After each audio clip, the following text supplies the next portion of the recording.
ইলিশের পোলাও থেকে শুরু করে পাতুরি, কচু শাক ইলিশ, ইলিশের টক, রকমারি পদের সুঘ্রাণ উৎসব অঙ্গন জুড়ে।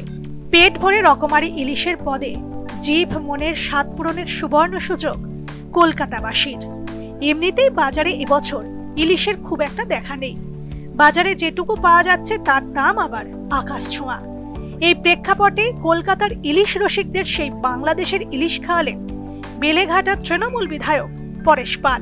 প্রতি বছরের মতো এবছরও কলকাতায় বাঙালির জিভে জল আনা পদ্মা গঙ্গা ইলিশ উৎসবের আয়োজন করা হয়। এবছর 20তম বর্ষে পদার্পণ করলো এই ইলিশ উৎসব। আর যে স্বাদের ভাগ পেতে নেতা মন্ত্রী থেকে সাধারণ মানুষ হাজির সকলেই থাকেন।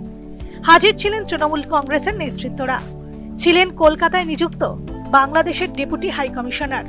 ইলিশের পোলাও থেকে শুরু করে পাতুরি, কচু শাক ইলিশ, ইলিশের টক, রকমারি পদের সুঘ্রাণ উৎসব অঙ্গন জুড়ে।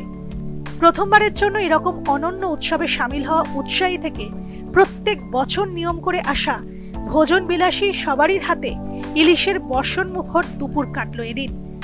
উৎসবের আবেশে অবশ্য দূর হয়ে গিয়েছে ঘটি বাঙালের দ্বন্দ্ব। ইলিশের টানে সবাই ছুটেছেন উৎসবের অংশ হতে। যদিও বিষয়টিকে নিয়ে পরেশ পালকে তোপ দাগতে দেখা যায় তৃণমূলের নেতা কুণাল ঘোষকে, যদিও তাতে পাত্তা দেননি বেলেঘাটার তৃণমূল বিধায়ক পরেশ পাল। পাল্টা পরেশ পাল প্রশ্ন ছুড়ে দেন, এজন্য কি কারো বাড়িতে বিয়ে বা অন্নপ্রাশন হবে না? আমরা এটা করছি, আমরা সবাই মিলে করি। আমি এতগুলো বোন রয়েছে, এতগুলো ভাই রয়েছে, আমাদের ছেলেরা রয়েছে, আমরা এটা করি।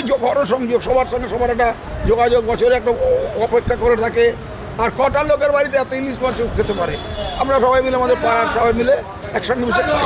আজকের পরিস্থিতি নিয়ে অনেকেই ঘোলা জলে মাছ ধরতে নেমেছে। যারা বলছে তাদের বলো কি, তোমরা রাত্রিরে বাড়িতে ঘুমোচ্ছ না বউয়ের কাছে? Bureau report, channel 10।